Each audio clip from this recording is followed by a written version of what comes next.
All right. Unfortunately, we still need to talk about QAnon.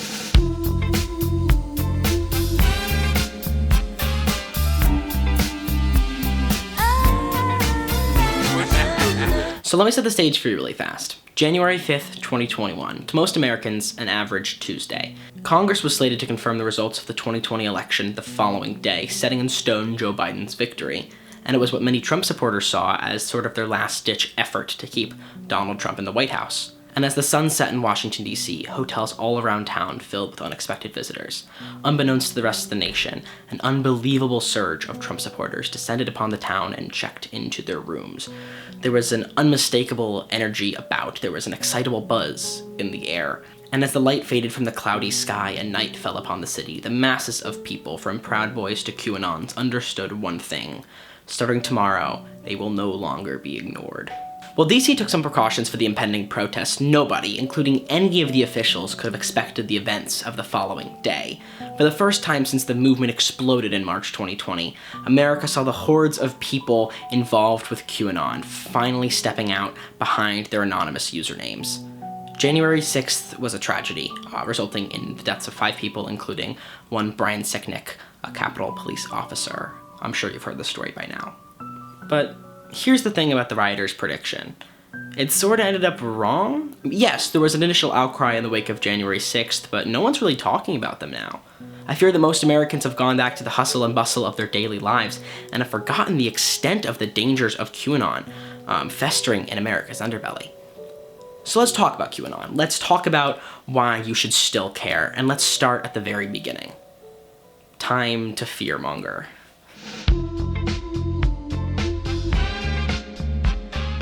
For those who are uninitiated with the depths of depraved internet-based conspiracy theories, or in other words, those who are sane and lucky, QAnon is a wide-reaching internet-based conspiracy started in October 2017. It was started by an anonymous user on the website 4chan who claimed to have insider access to the White House and went by the infamous alias Q. Q refers to the Energy Department, or the section of government that makes nukes, their highest clearance level. QAnon has grown and mutated into this incredibly vast movement, believing in all sorts of wild, hateful, and frequently debunked conspiracy theories. The nexus of their lore, however, centers around Donald Trump, who is their savior, secretly fighting a cabal of left-wing elites, also known as the Deep State. These are celebrities and politicians, and this cabal is sex trafficking children to harvest a chemical in their blood called adrenochrome, which is produced when their child sacrificed is frightened in this cannibalistic and sexual ritual. Now this sounds nuts, right? This sounds off-the-wall ludicrous, but I promise you it is their foundational belief, and they are hell-bent on trying to convert you. This conversion process is often called red pilling, a reference to the Matrix. You take the blue pill, the story ends. You wake up in your bed and believe whatever you want to believe. You take the red pill, you stay in Wonderland, and I show you how deep the rabbit hole goes.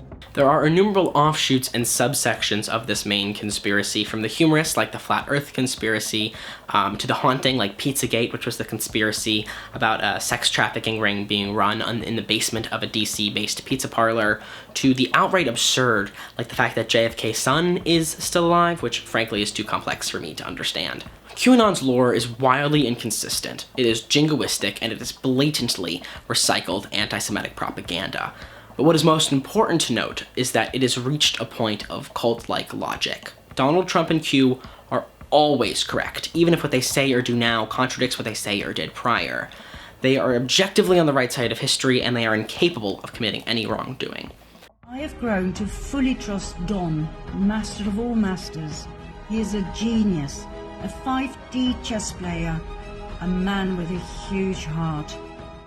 This has escalated to the point where now, when Matt Gaetz, one of Trump's allies, as I'm sure you've heard, is being investigated for legitimate child sex trafficking charges, and the entire thing is dismissed as a sham or an elaborate ruse by the community. To summate, the foundation and factuality of QAnon is constantly in flux and is therefore impossible to debunk.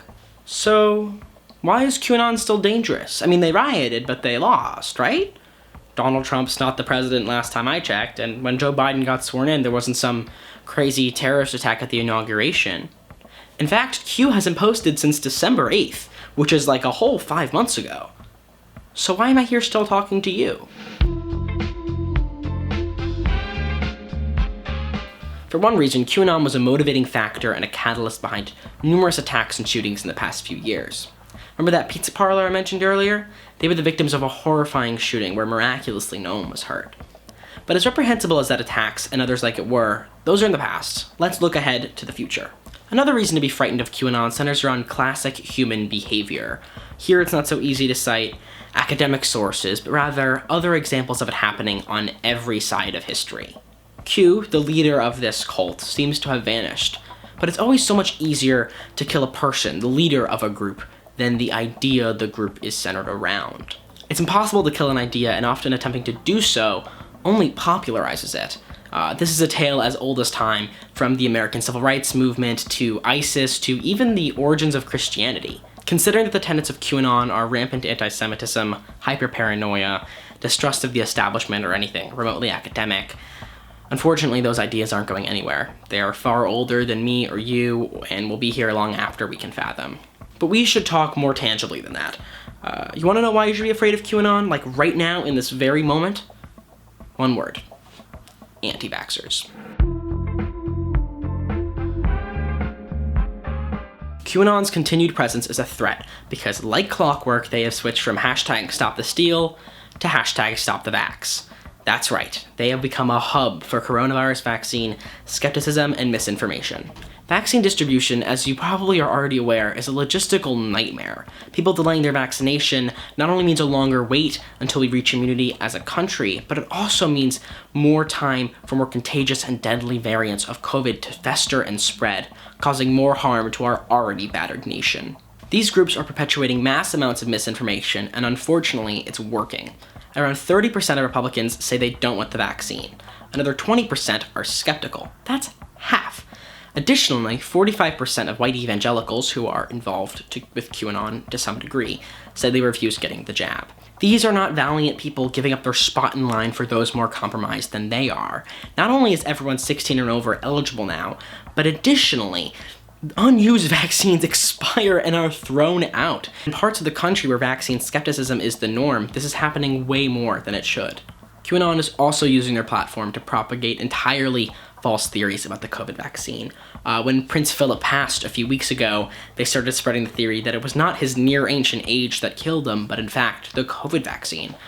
They also had a field day with the J&J vaccine blood clot situation, which the FDA now says is safe to use. As QAnon has become mainstream, they are bolstering dangerous and false anecdotes, they are preying on those with low media literacy, and they are slowing the healing process of our country. This is dangerous. This is dangerous. The Capitol riot was horrifying in a way that was visible and graphic, but this misinformation operation, on the other hand, is dangerous in a whole different way, elongating the pandemic that has wrangled our world for over a year and potentially damaging hundreds of thousands more. So in my paper, which this video essay is sort of a retooled version of, I talk a lot about the media narrative surrounding QAnon. In my research, I detected a pretty strange shift, a lot of investigative journalism focusing on Q and who he is underneath the mask, instead of his millions of arguably way more dangerous followers and supporters. And I blame this shift in attention, this shift in the narrative, on the American public's lack of understanding of this topic and how dangerous it actually is. But I don't go to school with the news media. I don't go to class with Rachel Maddow and Lester Holt and Andy Cooper. We're on an Andy basis.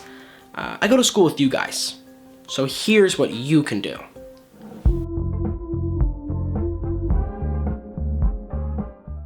First of all, get your vaccine. If not to open mouth kiss every stranger you see on the street, do it to spite these anti-Semitic losers. Everyone is eligible, and the more young people who go, the sooner, the better off our country will be. Secondly, keep working at being media literate. I think our generation is by far the most, but we can still fall victim to their traps. They don't go around talking blatantly about adrenochrome. They lure you in with the softer stuff, and then once you're intrigued, that's when they try to convert you. Currently, they're using child trafficking and the social media activism around that as a front. On social media platforms like Instagram and Twitter, who have banned thousands of QAnon pages with some with millions of followers, QAnon has learned to be covert in their posting. They're sharing bolstered, misleading, often false facts and statistics about child trafficking in order to spread their agenda. Not only has this explosion in posts been dangerous for how successful it is in luring people into their community, but it also drowns out actual important information about child trafficking. So the next time you see some statistic or figure about child trafficking, unfortunately you can't take it at face value. Many of those numbers are wildly misinterpreted or inflated. Being media literate is the only safe way to navigate this digital landscape we find ourselves within today. Don't share or spread anything without doing a bit of your own research first. I can't say I haven't done this myself, but generally speaking, it's so important that we're conscious of what we share. Third and finally, we are all digital citizens of these platforms. Instagram, Twitter, Facebook if you're still into that. We spend a large part of our life on these websites, and we should have some say as to what happens on them. We're their profit centers. Some companies have been fairly diligent about getting rid of QAnon accounts, but they could be even better, especially when it comes to these sneakier and more covert accounts. We all have a voice and we all should use it. Let's sign petitions, let's report suspicious accounts, and let's hold these social media companies accountable for letting this toxic misinformation spread. This cannot be ignored. Thank you so much for listening.